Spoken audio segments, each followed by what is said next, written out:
The Seattle Seahawks just went from feel-good story to full-blown problem for the rest of the league, and almost nobody outside your fan base really gets it yet. People saw the ring, they saw the parade, but they did not sit with how scary it is when a team this young wins that fast and still has room to grow. You look at the offense, and it does not feel like a one-year spike. It feels like the start of something. Sam Darnold looks like a quarterback who finally landed in a system built for his brain and his arm, not just his draft status. Kenneth Walker is no longer just a highlight. Back, he is the heartbeat of a run game that wears defenses down. Jackson Smith-Njigba is moving from promise to problem for defensive coordinators, finding windows, winning on third down, and looking more comfortable every single week. This is not a cute run. This is a new normal staring the league in the face. The wild part is that the offense is only half of the story. The reason every team in the NFC should be nervous is that the side of the ball that carried this run is coming back almost untouched. You still have Devin Witherspoon playing with that controlled chaos in the slot and outside. You still have Rick Woolen with those long arms erasing airspace down the sideline. You still have Ernest Jones cleaning up messes in the middle, with Leonard Williams and DeMarcus Lawrence winning in the trenches in front of him. They did not ride luck through January, they strangled drives, forced bad throws, and made even good quarterbacks look rushed and frustrated. When you mix that kind of defense with an offense that finally knows what it is, you're not talking about a one-season flash. You are talking about a team that can sit at the top of the conference for years if they do not get sloppy. That is where the pressure and the genius of this front office start to show. John Schneider is not acting like a man who just cashed in and is ready to relax. He looks like someone who understands that the NFC West is about to be a fistfight every year, that the Niners will reload, that the Rams will hang on as long as their veteran core can stand up, and that windows like this do not stay open forever. So instead of chasing only big headlines, Seattle is stacking quiet moves that make the whole machine stronger. Some of them barely register on social media. A futures contract here, a depth signing there, a name tucked deep into a transaction list. But one of those quiet names in the secondary might be the exact clue that shows how the Seahawks are about to steal more value out of the draft and keep this roster ahead of the curve. That is where the real story starts to get sneaky. But before we jump into that, hit that like and subscribe button for more Seahawks and all the NFL content. Let's aim for 1,000 likes on this video. Nobody is talking about it, but one of the smartest things the Seattle Seahawks just did is buried inside a boring futures list that most fans scroll right past. On paper, it looks like a mix of camp bodies, practice squad swings, and the next wave of long shot rookie names fighting for a shot. But sitting in the middle of that list is Tyler Hall, and he is not some unknown lottery ticket. He has lived the hard way through this league, bouncing from Atlanta to Los Angeles, to Las Vegas and beyond, learning different systems, different coaches, different expectations. When a player like that lands in your building, plays real snaps, survives the season, and then quietly comes back on a futures deal, that is not random. That is a front office saying, we saw enough to want more. What makes Tyler Hall different from the rest of that futures group is not just that he has been around. It is that he has already proven he can do the job when the lights are on. He has lined up inside as a nickel corner and actually played real football, not just preseason reps. He has made tackles in space, stayed connected to ruddies, blitzed off the edge, and held up under pressure on Sundays. In a league where teams panic every year trying to find someone who can cover the slot, Seattle just kept one for almost nothing. No drama, no big contract, no risk. He brings experience from multiple teams and schemes, while still being young enough to grow inside this defense, and that is a rare mix. You are not asking him to come in and be a star. You are asking him to be dependable depth in a spot where injuries and matchups can flip a season. Here's where it gets sneaky, and where this move starts to affect the whole roster plan.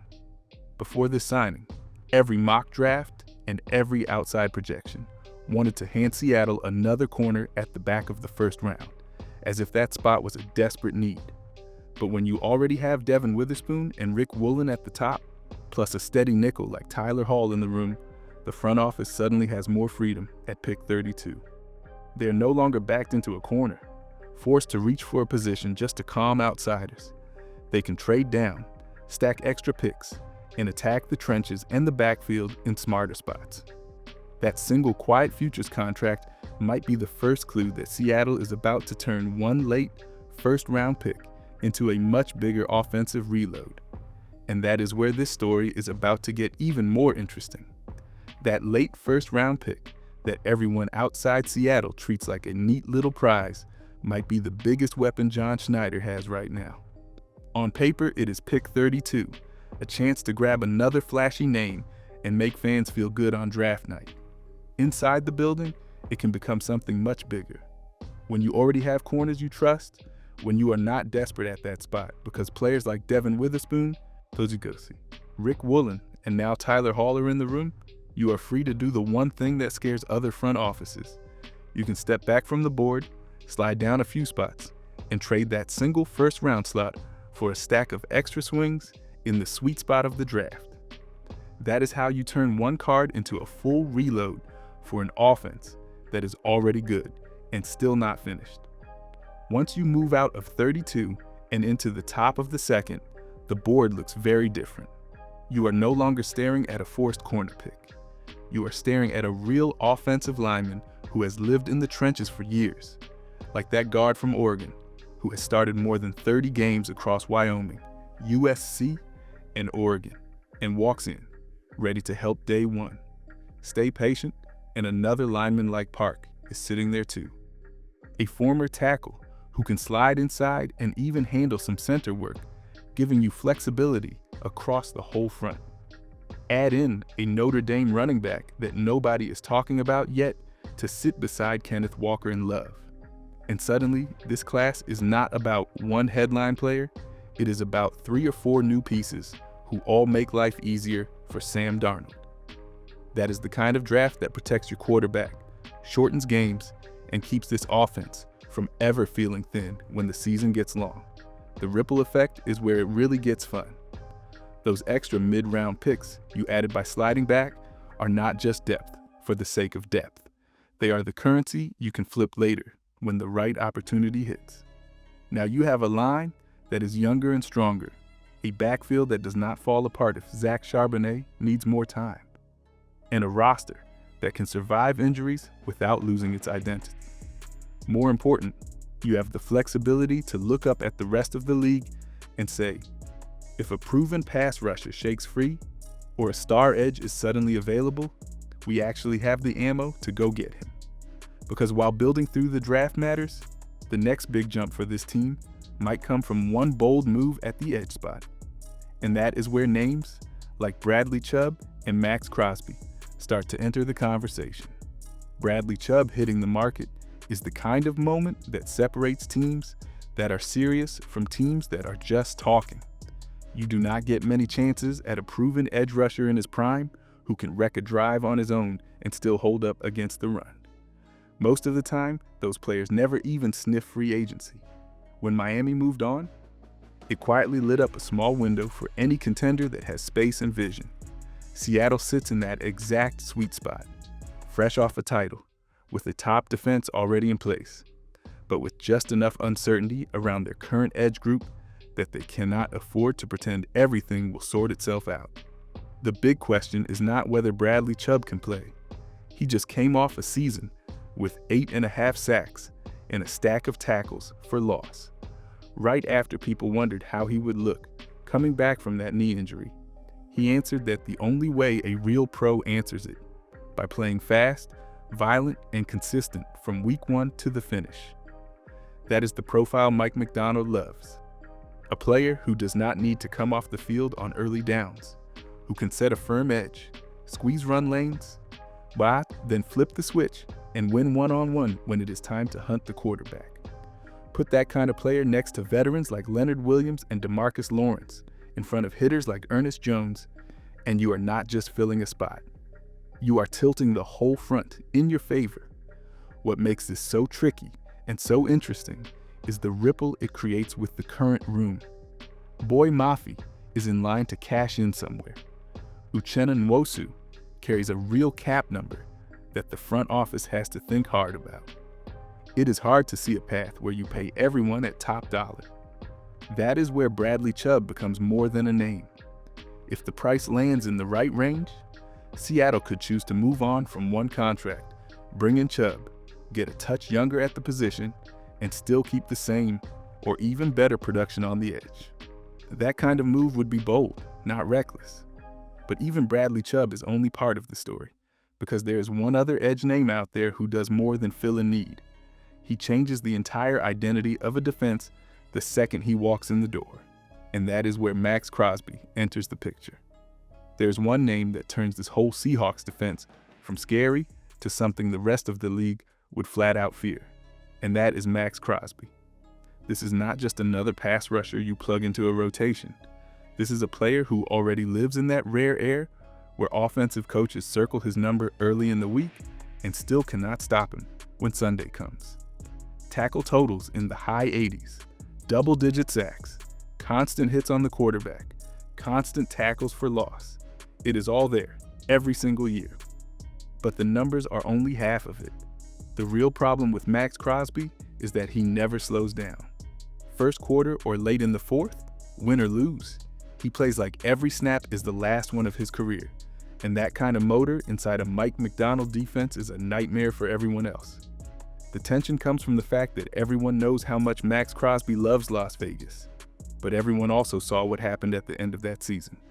He wanted to stay on the field. They told him to sit. He wanted to keep fighting. They shut him down. That kind of moment does not just vanish over time. It sits in the background, and smart front offices keep an eye on it. Now think about what Seattle offers if that relationship ever cracks. A championship roster, a proven defensive mastermind in Mike Macdonald. Todd, veterans like Leonard Williams and DeMarcus Lawrence up front. Young stars like Devin Witherspoon, Rick Woolen, and Ernest Jones behind them. Drop Max Crosby into that mix, and you are not just trying to repeat as champions. You are talking about a defense people bring up in the same breath as the greatest groups this league has ever seen. Of course, a move like that is not cheap.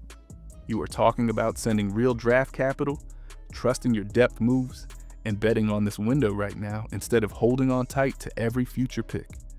The thing is, John Schneider has made trades like that before when he believed the time was right, and now he has a roster and a culture that can actually handle a star like Max Crosby walking through the door.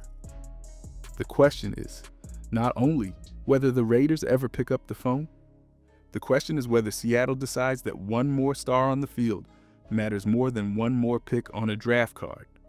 And while fans argue about that kind of splash, something else just as important is happening in the background, because the Seahawks have already pulled off a different kind of robbery, not with players, but with the brains drawing up the plays. The craziest part of the Seahawks reload is that the most important additions do not wear pads.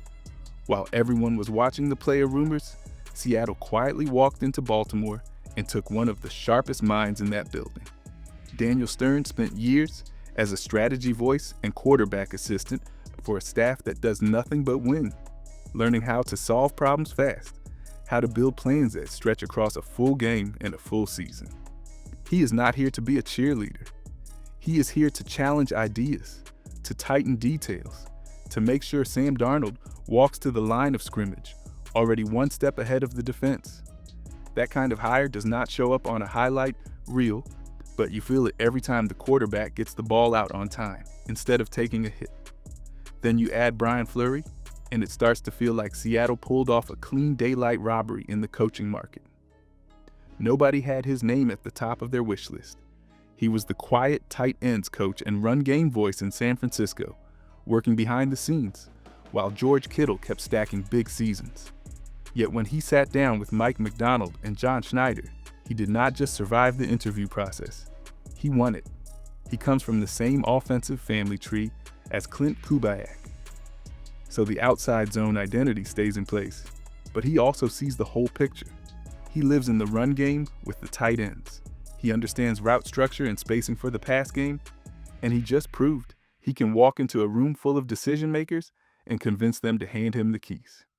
That blend of fresh voice and familiar scheme is rare, and Seattle grabbed it before anyone else even realized it was available.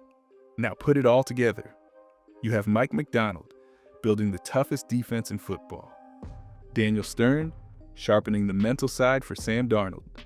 Brian Fleury designing an offense that makes life easier on his line and his backs. And longtime voices like John Benton, Justin Outen, and Jake Peets staying in place to keep the system steady. That is not just a staff. That is an ecosystem built to give this roster every advantage on Sunday. But all that brainpower only reaches its full impact if the front office makes the right calls on the pieces they are trusting it with. At the top of that list sits Kenneth Walker, a player who fits this scheme perfectly, but now sits in the middle of a contract puzzle that could shape the next few years of this offense. And the way Seattle handles that decision will say everything about how serious they are about this window. The news alert about the Seahawks not planning to use the franchise tag on Kenneth Walker sounds scary until you look at what that tag really means.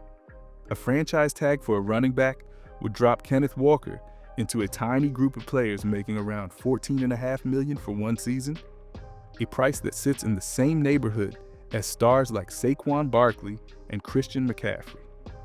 That is serious money, fully guaranteed, for only 1 year of control. It would also squeeze the room you need to keep building around Jackson Smith and Jigba, Devin Witherspoon, Rick Woolen, Kobe Bryant, and the rest of this young core.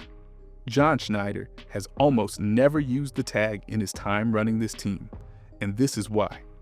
It locks you in at the top of the market with no flexibility.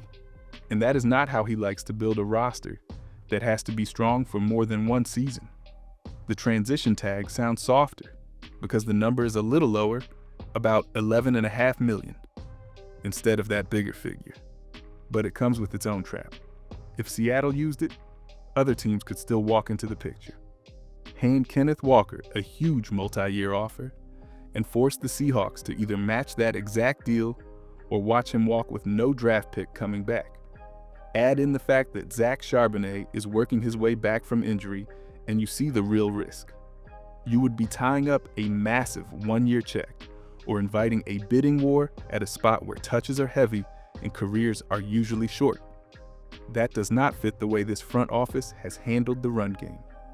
They saw how Kenneth Walker exploded once he fully understood the scheme, and once the rotation with Zach Charbonnet kept him fresh for that late season push. They know he fits what new coordinator Brian Fleury wants to do. They just do not want to pay that price in one lump with no safety net. So instead of a tag, the smart play is a real contract. Something where Kenneth Walker gets respect and security with strong money early, while the team keeps the freedom to shape the cap over several years. That kind of deal lets Seattle load up the backfield with one more young running back from this class, protect the ground game, and still leave enough room to extend players like Jackson Smith and Jigba, Devin Witherspoon, Rick Woolen, and Kobe Bryant when their time comes.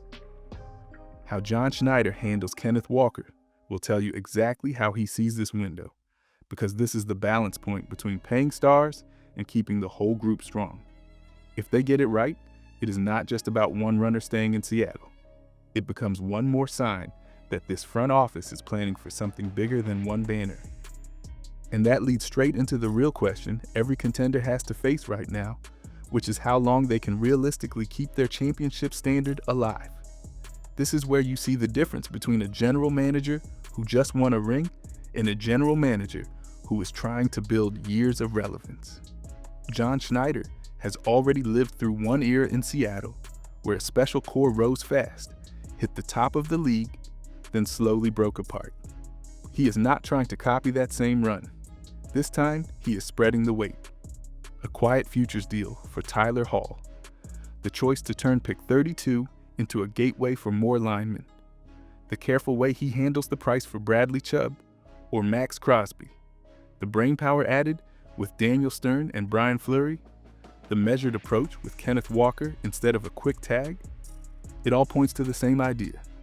Every move has to help right now, but it also has to make sense 2 or 3 seasons from now when this locker room is older, more expensive, and still chasing late January games. Look around the conference, and the stakes get even clearer. The NFC West is not soft. The Niners will reload around their stars and stay nasty up front. The Rams keep squeezing every last drop out of their veteran core as long as their quarterback is standing. The Cardinals are searching, but even a searching team can ruin your seed if you show up flat. Then you look over at the NFC North and see the Lions, Packers, and Bears all building toward the same playoff bracket you want. There is no clean path, no free season. That is exactly why Seattle is building the way it is. A roster that can survive injuries, a defense that travels in any stadium, an offense that does not lean on one player to save it every week. They do not need everything to break perfectly. They just need to be in the fight every single year. Because once you reach that point, one bounce or one drive can swing a season all the way back to the Super Bowl. And under all the numbers, contracts, and draft charts, there is a reason this matters that has nothing to do with highlight reels. A Seahawks fan wrote in about how last season helped him when his wife was battling cancer. How having this team to watch, to think about, to talk about, gave his mind somewhere else to go for a few hours each week. That is real. If you are watching this right now and life is heavy in your own way, this team can feel like a small anchor in the middle of all that noise.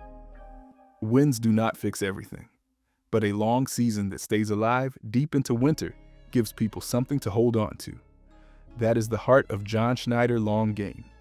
Not just stacking trophies, but stretching the window where Sundays feel alive for as many years as he can. And the wild thing is, this run might only be at the start, because the next quiet signing or bold swing could already be lining up, while the rest of the league is still acting like last year was some kind of one-time story.